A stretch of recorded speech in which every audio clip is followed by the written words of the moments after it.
자, 성경에 손을 놓고 말씀을 향한 고백을 함께 드리겠습니다. 다 함께 시작. 하나님 말씀에 생명이 있습니다. 하나님 말씀에 은혜가 있습니다. 주의 이 말씀을 깨닫게 하시고 이 말씀대로 살아가게 하옵소서.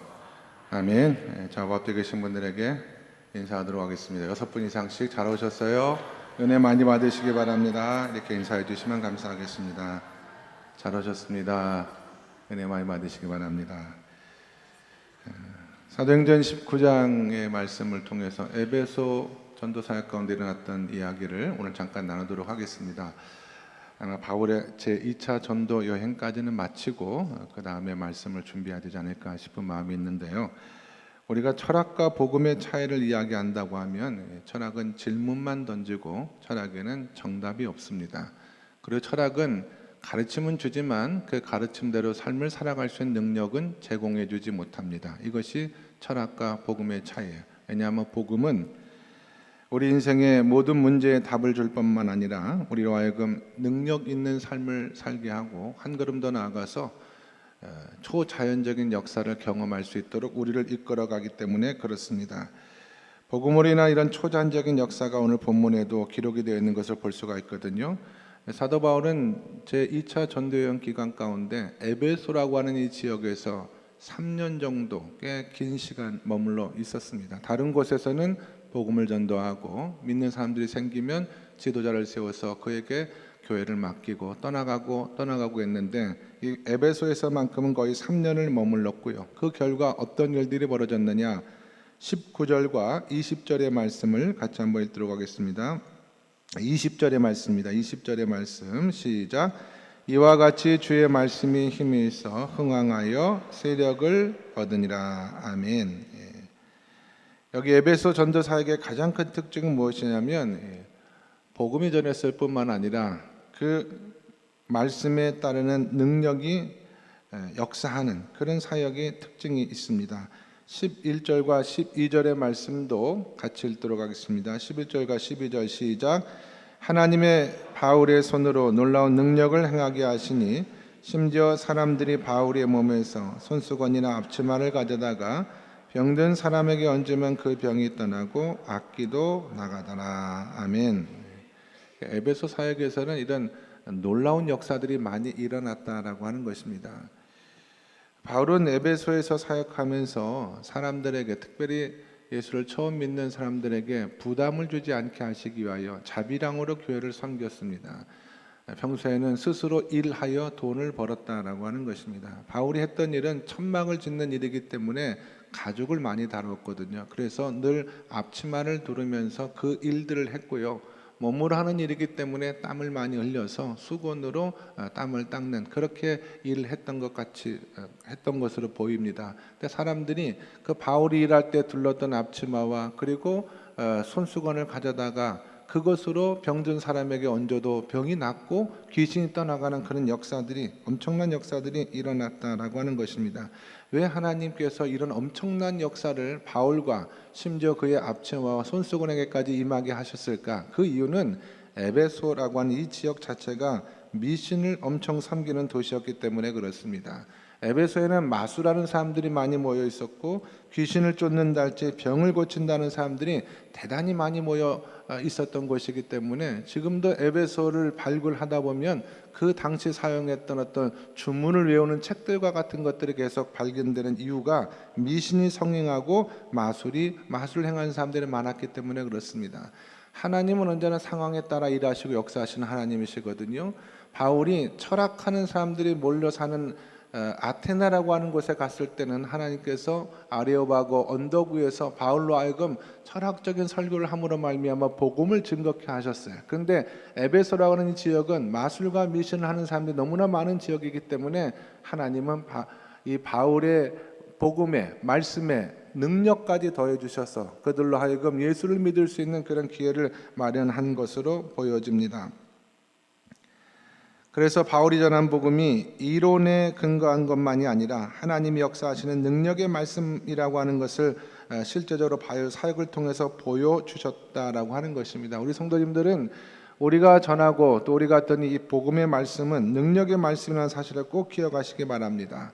처음에 복음이 우리가 이해하기가 쉽지 않고 받아들이기가 어려운 부분도 없잖아 있습니다만은 그 말씀을 믿고 그대로 살아가다 보면 우리 삶 가운데도 이 말씀이 능력으로 역사하는 경험을 얼마든지 할 수가 있다라고 하는 것입니다. 왜냐하면 이 말씀은 살아계신 하나님의 말씀이고 복음은 능력의 복음이기 때문에 그렇습니다. 그래서 이 복음을 꼭 믿으시고 실천하시고 전하셔서 우리 삶 가운데 또 하나님의 놀라운 역사들, 또 우리 주변에서 일어난 초자연적인 역사를 경험하시고 간증하시는 성도님들 될 수 있기를 주님의 이름으로 간절히 축원합니다. 자, 오늘은 바울의 에베소 전도 사역을 통해서 본문에 등장하는 악기에 대한 말씀을 잠깐 나누도록 하겠습니다. 앞으로 악기에 대해서 이야기할 수 있는 기회가 얼마나 있을까 싶은 마음이 들어서 이 악기에 대한 말씀을 좀 나누도록 하겠는데요. 오늘 성경에는 악기라고 표현이 되어 있고 성경 다른 곳에서는 귀신 혹은 악령이라고도 표현이 되고 있는 그런 내용입니다. 여러분, 귀신이나 악령 혹은 악기가 정말 존재하느냐라고 물어보신다면 네, 정말 존재합니다. 세상에 귀신이 어디 있느냐라고 말씀하시는 분들이 계시다라고 한다면 오늘 말씀이 우리 신앙생활에 꼭 유익이 되는 말씀이다 생각하시고 은혜를 나누었으면 좋겠습니다. 정말 귀신이나 악령이 존재한다는 것을 어떻게 알 수가 있느냐? 첫 번째는 예수님의 많은 사역 가운데 귀신을 쫓아내는 사역이 성경에 기록되어 있는 것을 통해서도 우리가 알 수가 있습니다. 또 바울의 편지 여기저기를 보더라도 바울은 이 악령과 귀신에 대한 이야기를 많이 해요. 예를 들면 에베소서 2장 1절과 2절의 말씀에서 바울은 이렇게 이야기합니다. 그는 허물과 죄로 죽었던 너희를 살리셨도다. 그때 너희는 그 가운데서 행하여 이 세상 풍조를 따르고 공중의 권세 잡은 자를 따랐으니 곧 지금 불순종의 아들들 가운데 역사하는 영이다. 아멘. 그러니까 우리가 구원받기 전에 우리 모두는 공중의 권세 잡은 자, 사단의 지배하에 있던 삶을 살았는데 예수 그리스도로 말미암아 우리가 하나님의 자녀가 될 수 있었다. 이 얘기를 하고 있는 것입니다. 또 여러분 잘 아시는 에베소서 6장 11절과 12절의 말씀에 보시면 마귀의 관계를 능히 대적하기 위하여 하나님의 전신갑주를 입어라. 우리의 싸움은 혈과 육을 상대하는 것이 아니요 통치자들과 권세들과 이 어둠의 세상 주관자들과 하늘에 있는 악한 영들을 상대함이라. 우리가 살아가는 이 시대에도 통치자들과 권세들과 또 세상의 어둠의 주관자들이 있다는 것입니다. 그리고 그들은 하늘에 있는 악한 영들을 따르는 그런 시대를 우리가 살아가고 있기 때문에 세상 곳곳에 악령이 존재하며 우리가 이 악령들과 대항하여 싸워야 된다는 것이 바로 신앙생활이라는 것을 바울이 권면하고 있습니다.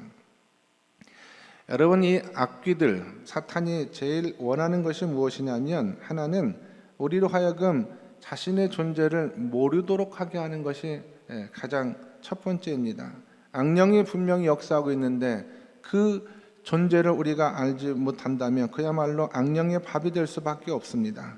우리 주위에서 악령과의 싸움인데 이 싸움이 자기 자신과의 싸움인 줄로 생각하고 괴로워하고 낙심하는 분들이 보입니다. 그런 분들은 그 회개로 해결될 문제가 아니라 악령과 싸워서 악령을 쫓아내야지 문제가 해결이 됩니다. 그러나 악령의 존재를 믿지 않고 잘 모르고 있기 때문에 당해낼 재강이 없습니다. 그래서 악령은 우리로 하여금 자신의 존재를 모르기를 끝까지 원한다라고 하는 거예요. 예를 들면 우리 가운데 신천지를 믿는 사람이 와가지고 이 안에 있다고 칩시다. 그래서 자꾸 교인들을 미혹하여 이단으로 끌고 가려고 하는데 그 사람의 존재를 알지 못하면 그야말로 우리 교회는 그들의 밥입니다. 그러나 어느 순간 우리가 저 사람이 신천지가 보낸 사람이구나 라는 사실을 알게 되면 그 사람은 더 이상 우리 교회에서 일할 수가 없는 거예요. 그래서 조용히 우리 교회를 떠나갈 수밖에 없는 것입니다. 마찬가지입니다. 악령은 우리 가운데 분명 역사하고 있지만 우리로 하여금 자신의 존재를 알지 못하게 하고, 그러나 그 존재가 발각이 되면 그 다음에는 반대쪽 극단으로 우리를 몰고 갑니다. 마치 자신들에게 엄청난 힘이 있는 것처럼 과장하게 생각하도록 합니다.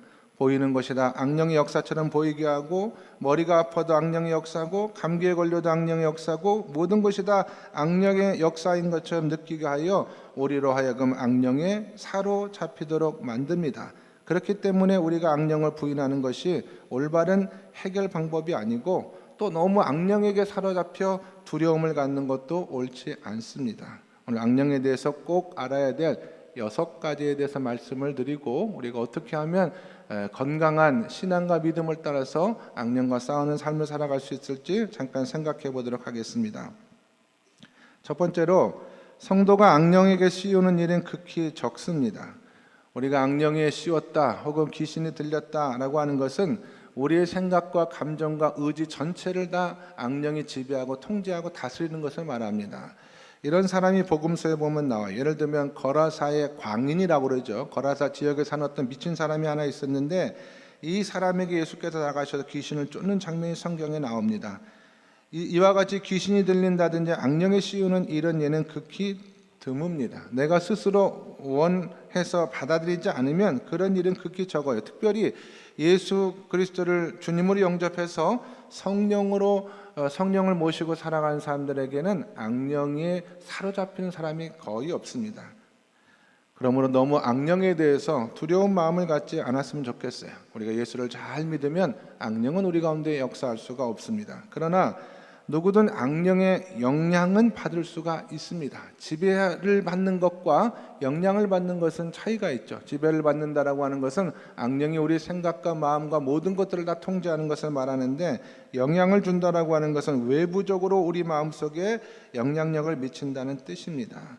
악령의 영향을 받은 사람의 대표적인 예가 마태복음 16장에 나옵니다. 누구냐 하면 예수님의 수제자였던 베드로에 대한 얘기거든요. 예수님께서 어느 날 세상 사람들이 혹은 너희는 나를 누구라 하느냐라고 하는 질문을 던졌을 때 주님은 살아계신 하나님의 아들 그리스도예요 라고 베드로가 대답을 하고 주님 앞에 큰 칭찬을 받습니다. 예수님이 그 이야기를 들은 후에 이제 예루살렘에 올라가서 십자가를 지실 것에 대한 말씀을 하셨거든요. 그때 베드로가 뭐라고 얘기하냐면, 선생님 절대 그래서는 안 됩니다 라고, 원문에 보시면 거의 예수님을 꾸짖을 듯한 목소리로 그렇게 나서는 것을 볼 수가 있거든요. 그때 예수님께서 베드로를 향해서 하신 말씀이 뭐냐면, 사탄아 물러가라 라는 말씀이었습니다.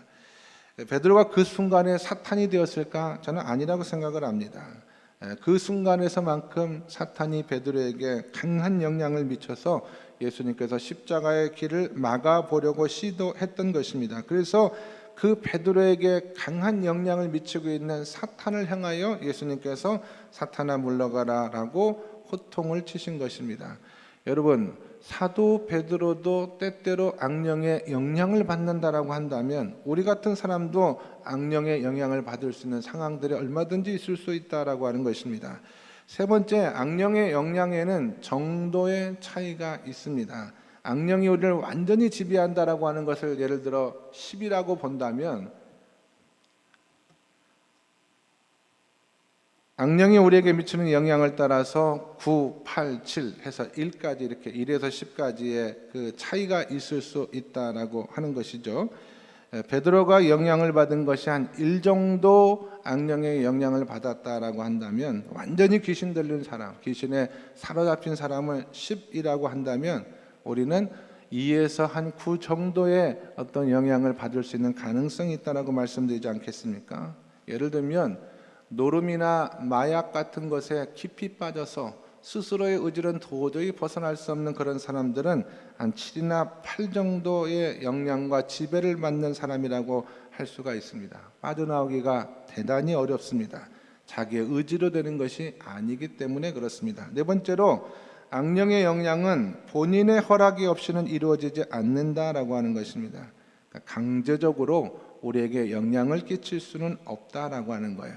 우리가 허락을 했든지 혹은 틈을 내어 주었든지, 그렇기 때문에 그 틈을 통하여 우리에게 들어와 영향을 끼치기 시작하는 것입니다. 예를 들면 우리가 미신 섬기는 집에 찾아가는 거, 혹은 재미로 가끔 사주를 보는 거, 이런 것이 틈을 주는 거예요. 그 틈을 이용해서 악령이 영향을 미치기 시작하고, 보수적인 교단에서는요 이런 것도 가르쳐요. 아파트 같은데 버린 물건들 함부로 가져가지 말아라. 누가 사용하다가 버린 물건인지 어떻게 아느냐? 거기에 붙어가지고 또 악령이 들어온다라고 말하는데 그런 건 아닌 것 같습니다. 그런데 우리가 이런 사주를 본다 할지, 미신을 찾아간다 할지, 이런 것이 악령에게 틈을 주는 거거든요. 또 성도들은 이런 걸 생각해 보셔야 돼요.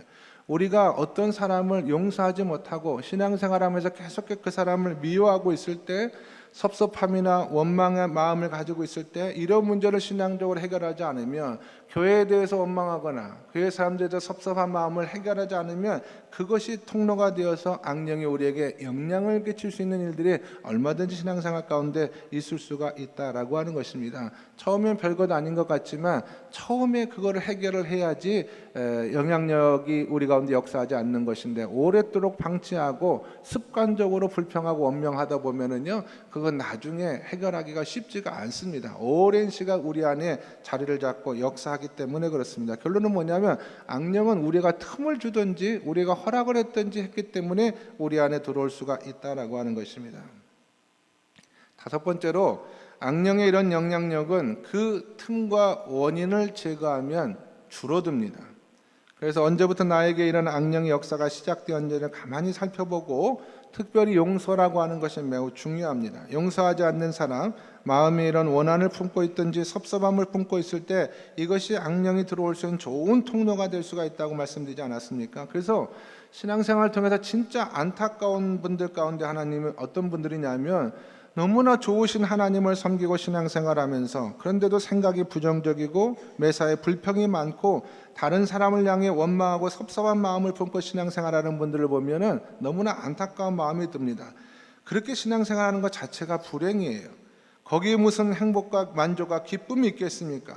용서할 사람은 용서하시고 회개할 때는 회개하고 그 원인을 제거해야 된다라고 하는 것이, 그래야지 하나님께서 주시는 기쁨과 은혜를 누리며 살아갈 수가 있습니다. 근데 제가 그렇게 회개하면 그 원인이 다 없어진다고 말하지 않고 줄어든다라고 말한 이유가 있습니다. 그동안 우리가 허락했고 우리 삶 가운데 오랫동안 역사했기 때문에 원인을 제거한다고 해서 악령의 영향력이 금방 사라지는 것이 아니기 때문에 그렇습니다. 긴 병에는 회복하는 시간이 또 길어요. 마찬가지로 악령의 영향력에 오래 머물러 있으면 있을수록 빠져나오는 시간이 필요하다라고 하는 것입니다.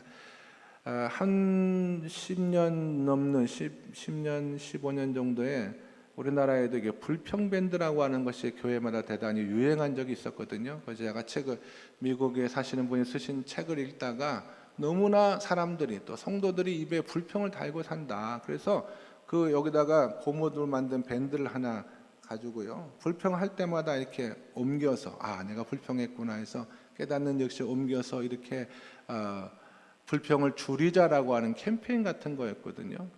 그 이론에 의하면 3주 정도 우리가 이 훈련을 하면 습관이 된다. 이제 불평하지 않는 것이 습관이 된다라고 하는데, 3주 만에 그 밴드를 벗은 분을 저는 한 번도 본 적이 없어요.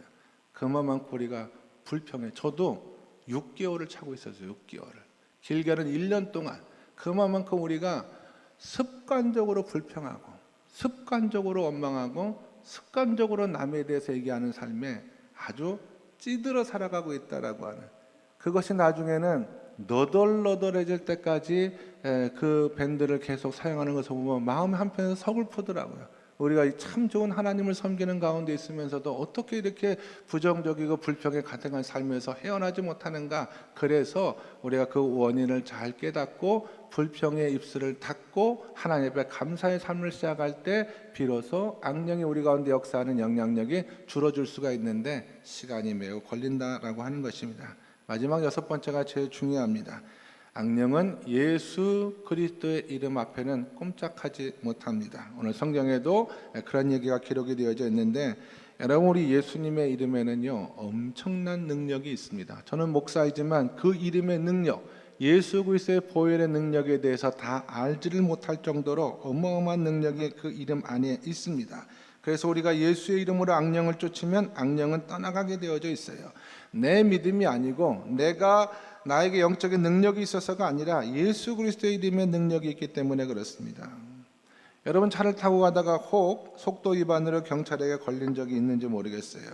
어떤 경찰이 와가지고 제 차를 세워서 보니까 저보다 등치가 훨씬 작은 여자 경찰이 있습니다. 여자 경찰, 키도 작은 여자 경찰이네 하고 도망가는 사람 아무도 없어요. 왜냐하면 그분은 여자가 아니라 경찰이기 때문에 그렇습니다. 나라가 그분에게 경찰의 권세를 위임했기 때문에 면허증을 내어줄 수밖에 없는 거 아닙니까? 마찬가지입니다. 우리가 예수 그리스도의 이름으로 사탄아 물러가라, 그리고 사탄을 내어 쫓고 선포하면 사탄은 나 때문이 아니라 예수의 이름과 그 능력의 권세 때문에 물러가지 않을 수가 없다라고 하는 것입니다. 그러므로 우리가 예수를 믿는 믿음 안에 거하면 사단과 마귀 역사에 대해서 두려워할 필요가 없어요. 예수의 이름으로 얼마든지 악령을 물리치고 은혜 안에 살아갈 수가 있기 때문에 그렇습니다. 그러나 여러분, 우리가 오랫동안 예수 믿기 전에 오랫동안 악령의 지배를 받던 사람들이에요. 우리 조상들은요, 한 세대만 넘어가면 아주 수천 년 동안 악령의 지배를 받는 그런 나라에서 살아왔기 때문에 악령은 우리가 하나님의 자녀가 된 뒤에도 다시 옛날의 지배권을 찾아오려고 애를 씁니다. 그러나 아무리 애를 써더라도 우리는 하나님의 자녀가 되었기 때문에 그의 지배 안에 들어갈 수가 없어요. 그래서 어떻게든지 영향력이라도 끼쳐서 우리로 하여금 옛날의 지배 가운데 들어갈 수 있도록 영향을 미치려고 애를 쓰는데요, 이것이 바로 악령의 역사다라는 사실 우리가 잘 알아야 됩니다. 우리 삶 가운데도 이런 악령의 역사가 있다. 어떻게 이길 수가 있느냐? 간단합니다. 예수 잘 믿고 성령 충만하면 됩니다. 예수 잘 믿고 성령 충만하면 악령에 집중할 필요도 없어요. 성령에 집중하시고 정상적인 신앙생활을 교회 중심으로 하시면 됩니다. 이런 사람은 악령의 존재나 위험을 의식하지 않고 살아도 상관이 없습니다. 여러분, 우리 주변에 눈에 보이지 않는 더러운 균들이 얼마나 많습니까? 예를 들면 우리가 늘 사용하는 지폐 같은데 보면 현미경으로 자세히 들여다보면 엄청나게 많은 균들이 있다고 그래요. 그렇다고 우리가 돌을 만질 때마다 균이 있네, 이렇게 만지는 사람은 아무도 없지 않습니까? 그냥 사는 거예요. 건강할 때는 아무런 문제가 없습니다. 그러나 몸의 저항이 약해진다 할지 백혈구 수치가 떨어지는 그럴 때는 그런 것들이 우리에게 영향을 미칠 수가 있습니다. 마찬가지예요. 성령 충만한 정상적인 예배 생활과 교회 생활과 신앙생활 하시는 분 동안은 악령에 대해 생각할 필요도 없고 두려워할 필요도 더더욱 없고 그냥 없는 것처럼 사셔도 됩니다. 저는 이것이 정상적이고 바른 신앙생활이라고 생각을 해요. 또 하나, 악령은 우리에게 참 기쁨과 평안을 주지 못합니다. 여러분, 세상이라는 것 혹은 악령이라는 것이 재미는 주지만 우리에게 온전한 기쁨은 주지 못하죠. 우리에게 쾌락은 주지만 행복을 가져다 주는 것이 아닙니다. 우리에게 편안은 주지만 영원한 안식을 못 주는 것이 바로 세상과 악령이에요. 그래서 마음속에 내가 뭔가 의지대로 되지 아니하고 내가 어떤 신비로운 힘에 끌려가는 것 같고 내가 이러고 싶지 않는데 자꾸 입에서 원치 않는 말들이 나오고 하면 먼저는 죄가 아닌가 혹은 육신이 원하는 것이 아닌가라는 생각도 하셔야겠지만, 세 번째는 이것이 꼭 악령의 역사는 아닌가라고 하는 것도 살펴보아야 된다라고 하는 것입니다. 우리에게 참된 기쁨과 만족과 평안과 쉼과 행복을 주시는 분은 오직 하나님 한 분뿐이신 줄로 믿으시면 아멘 하시기 바랍니다. 그래서 여러분들 하루하루 성령 충만한 삶을 사셔야 돼요. 하나님과 나와의 관계에서 조금이라도 어긋난 것이 깨달아지면 즉각적으로 하나님 앞에 회개하시고, 하나님 앞에 죄진 것이 있으면 즉시 고백하고 용서받으시고, 특별히 마음의 원망, 하나님을 향하든 사람들을 향하든 교회를 향하든 목사님을 향하든 성도들을 향하든 내 마음에 분노와 원망 같은 것이 있으면 오래 마음속에 담아두지 마시고 즉시 해결하시기 바랍니다. 바울이 에베소서 4장 26절과 27절에 이런 말씀을 성경에 기록해 놓았습니다. 분을 내어도 죄를 짓지 말며 해가 지도록 분을 품지 말고, 그 다음에 뭐라고 되어 있어요? 마귀에게 틈을 주지 말라 그랬습니다.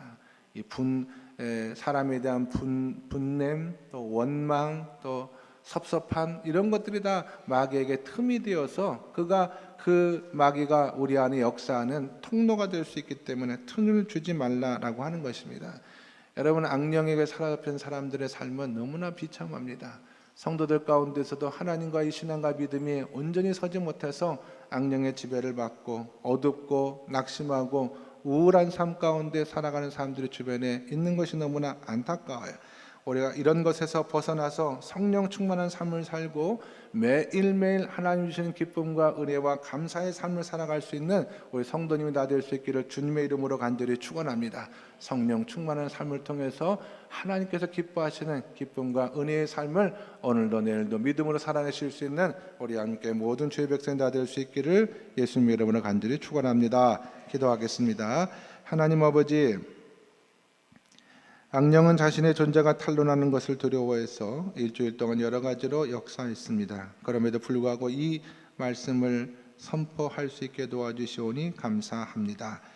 이런 악령의 영향 때문에 고생하면서 이것이 자기 탓인 줄 알고 이웃 탓인 줄 알고 계신 분이 계시다면 영적인 눈을 띄워주셔서 예수의 이름으로 악령을 물리칠 수 있게 도와주시옵소서. 예수의 이름은 능력의 이름이고 악령에게 틈을 주었던 모든 요소를 제거하는 역사하는 이름이라는 사실을 깨닫는 저희 모두가 되게 하여 주시어서 성령 충만한 믿음의 삶을 통하여 주님 주시는 평안과 기쁨과 안식을 누리며 살아갈 수 있는 우리 성도님들 다 될 수 있도록 인도하여 주시옵소서. 예수 그리스도 이름 받들어 기도드리옵나이다. 아멘.